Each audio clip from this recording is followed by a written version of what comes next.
নমস্কার বন্ধুরা, আমি সঞ্চিতাস এসেন্স রেসিপিস ইউটিউব চ্যানেলে আপনাকে স্বাগত। এই গরমের দিনে আপনি কি একটা বিরিয়ানি খুঁজছেন যেটা খুব হালকা হবে অথচ খুব টেস্টি হবে? তাহলে আপনি কিন্তু ঠিক ভিডিওতেই ক্লিক করেছেন।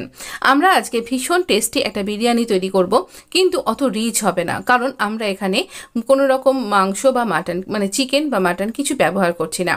আমি এখানে তেলের মধ্যে এরকম বড় বড় সাইজের আলুটা ভেজে নিচ্ছি। আলুটা ভাজবার সময় আমি নুন দিইনি, শুধু একটু হলুদ ব্যবহার করেছি যাতে খুব ভালো একটা কালার অ্যাড হয়ে যায়। আলুগুলো 80% আমি এরকমভাবে ভেজে নিয়েছি, সেদ্ধ আলু নয়, ভালো করে এমনি পিক করে নিয়েছি সমস্ত দিক দিয়ে, তারপর ভাজছি। এবার আমরা দিয়ে দেব পনিরের টুকরোগুলো। এই পনিরের টুকরোগুলোকে আমরা এরকম করে ভেজে নেব। আমার হোমমেড পনির, আর এই পনিরের টুকরোগুলোকে এরকম হাই ফ্লেমে ভাজবেন, তাহলে বেশ ভালো কালার ধরা অবধি আমরা এটাকে ভাজবো। তাহলে পনিরটা ঘেঁটে যাবে না, ভেঙে যাবে না, আর খেতে অপূর্ব টেস্টি হবে। এর উপরে যে একটা হালকা কোটিং পড়ে যাবে, তার জন্য এটা খেতে ভীষণ অনবদ্য হবে। তাই পনিরগুলোকে একটু সময় নিয়ে এটাকে ভাজবেন। যখন দেখবেন এরকম একটা দিক হয়ে যাচ্ছে, তারপরেই কিন্তু একটা ধারালো খুন্তি দিয়ে, মানে যেটা উডেন স্প্যাচুলা নয়, এরকম স্প্যাচুলা দিয়ে এটাকে আস্তে করে টান করলেই এটা উল্টে যাবে। এই রকম কালার ধরা অবধি আমরা এটাকে ভাজবো। আর এরকম কালার ধরে যাওয়া অবধি ভাজলে পারে একটা ভীষণ ভালো টেক্সচার অ্যাড হয়ে যাবে বলে এটা খেতে অপূর্ব লাগবে। তো একদিন এরকম করে দেখবেন, সত্যি খুব ভালো লাগবে। 1 পট মিল, আমরা কিন্তু গরমে বেশিক্ষণ রান্নাঘরে থাকতে আমাদের কারোরই ভালো লাগে না। সেই ক্ষেত্রে মনে হয় একটা সুস্বাদু টেস্টি রেসিপি হবে, অথচ আমরা রান্নাঘরেও বেশিক্ষণ থাকবো না। তার জন্য এই আইডিয়াটা কিন্তু একদম পারফেক্ট।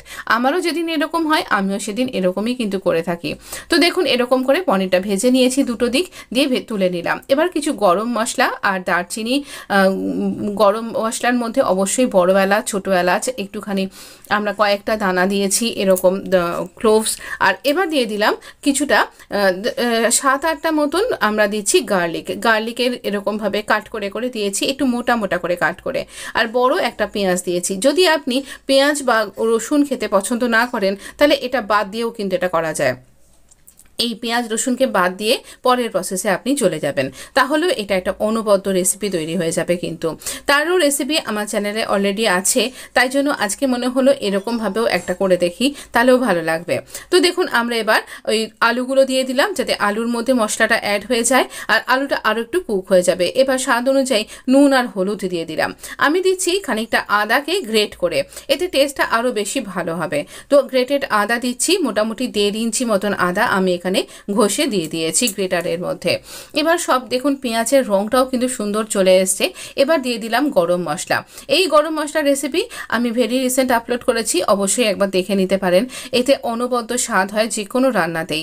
এবারে ঘরে পাতা দই 1 কাপ মতন ভালো করে কাঁটা চামচের সাহায্যে বা বিটারের সাহায্যে ফেটিয়ে দিয়ে দিলাম। দেবার পর ভালো করে মিক্স করে নিচ্ছি। আর এবার এই জিনিসটাকে একটু হতে দিতে হবে, মানে আলু পনির সব কিছুর মধ্যে এই যে মশলাগুলোর সাথে দইটা দিয়ে দিলাম, সেটা একটু ভালোভাবে অ্যাবজর্ব হবে আর এটা ভালোভাবে কুক হবে। আপনি হয়তো দেখতে পাচ্ছেন পাশ থেকে দইটা দিচ্ছি, হ্যাঁ বাটিটা চেঁচে যেটুকুনি লেগেছিল সেটাও দিয়ে দিলাম। কেন অপচয় করা খাদ্য বলুন? তো এইভাবে দিয়ে দেওয়ার পর আমি এই যে সাদা গুঁড়োটা দিচ্ছি, এটা হচ্ছে যে চিজ ক্লথের মধ্যে পনিরটা ছিল সেটাও দিয়ে দিলাম। তাহলে না বেশ ভালো মাখো মাখো ব্যাপার হবে। চাপা দিয়ে ঠিক 5 মিনিট হতে দিয়েছিলাম, আর আধ ঘন্টা ধরে ভিজিয়ে রাখা বাসমতি চালগুলো আমি দিয়ে দিলাম।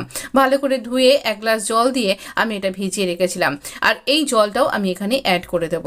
তবে আপনি এখানে দেখুন কতখানি অংশ ডুবে রয়েছে, ঠিক এতটাই কিন্তু এরকমভাবে দিয়ে রাখবেন। মানে আপনি যা চাল দিচ্ছেন সেই চালের থেকে তার ডাবলের একটু কম, মানে তার 1 ভাগ কম এরকম দিতে পারেন। এবারে আমি দিচ্ছি কেওড়া ওয়াটার, আর দিচ্ছি আমি এখানে রোজ ওয়াটার। যেহেতু চিকেন বা মাটন কিছু দিইনি, তার জন্য এই গন্ধগুলো অনেক বেশি এনহ্যান্স করবে আমার এই রেসিপিটাকে। মিঠা আতর দিলাম মাত্র কয়েক ড্রপ, বেশি দেবেন না, তেতো তেতো খেতে লাগবে তাহলে। আর দিলে কিন্তু অপূর্ব স্বাদ আসবে, মাত্র কয়েক ড্রপ দেবেন। আর এবার আপনি ইচ্ছা করলে এখানে রোজ পেটালও ব্যবহার করতে পারেন, তাহলেও খুব ভালো লাগে। আমি কাঁচা লঙ্কা কয়েকটা চিড়ে দিচ্ছি, কারণ আমি এখানে ঝাল সেরকমভাবে দিইনি, এতে একটা ভালো ফ্লেভার অ্যাড হয়ে যাবে। এবার চাপা দিয়ে এটা হতে দিয়েছিলাম। 15 থেকে 20 মিনিট হবার পরে আমি এখানে খুলে দেখাচ্ছি আপনাকে। আমার রাইস কিন্তু একদম রেডি আর ঝরঝরে হয়েছে। দেখুন দানা দানা খিলা খিলা একদম ঝরঝরে। তো আমি সার্ভ করে আপনাকে দেখাচ্ছি কীরকম হয়েছে। মানে আধ ঘন্টা যদি আপনি খরচা করতে পারেন তাহলে আপনার একটা রাইস কিন্তু রেডি হয়ে গেল। 1 পট মিল, বেশ সুন্দর করে একটু রায়তা আর স্যালাড নিয়ে নিন, তাহলে আর কি সুন্দর হয়ে যাবে।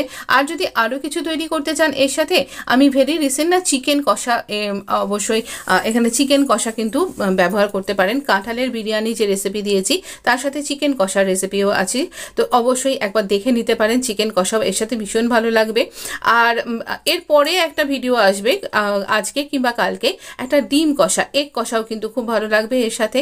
এছাড়া একেবারেই যদি পেঁয়াজ রসুন ছাড়াই তৈরি করছেন তাহলে আলুর দমের রেসিপি আমি ভেরি রিসেন্ট আপলোড করেছি, সেটাও কিন্তু ট্রাই করতে পারেন। কিংবা আমি দেখুন এই সময় এঁচোড় বা কাঁঠাল খুব পাওয়া যাচ্ছে ভালো, তো কাঁঠালের একটা ভালো রেসিপি আছে, বেশ কয়েকটা এঁচোড়ের ডালনা বা কাঁঠালের ধোকার ডালনা, এগুলোও কিন্তু সুন্দর চলে যাবে।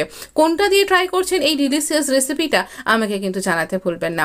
ভালো থাকবেন, সুস্থ থাকবেন। এই গরমে হেলদি থাকাটা কিন্তু খুব দরকার, তার জন্য হেলদি খাওয়া দাওয়া দরকার। তার জন্য বেশি কিছু যেতে হবে না, আপনি আমার চ্যানেলটাকে সাবস্ক্রাইব করে নোটিফিকেশান অন করে দিন। আমি প্রায় আপনাকে হেলদি রেসিপি শেয়ার করে থাকি। অবশ্যই ভালো থাকবেন, সুস্থ থাকবেন, আর বন্ধুদের মধ্যে শেয়ার করতেও কিন্তু ভুলবেন না। কেমন লাগলো রেসিপিটা আমাকে জানাতে ভুলবেন না। আপনার জন্য অনেক অনেক শুভকামনা। আর সেই সাথে শেষ করছি আজকের রেসিপি, আর নিয়ে আসছি আগামী রেসিপিটা নিয়ে।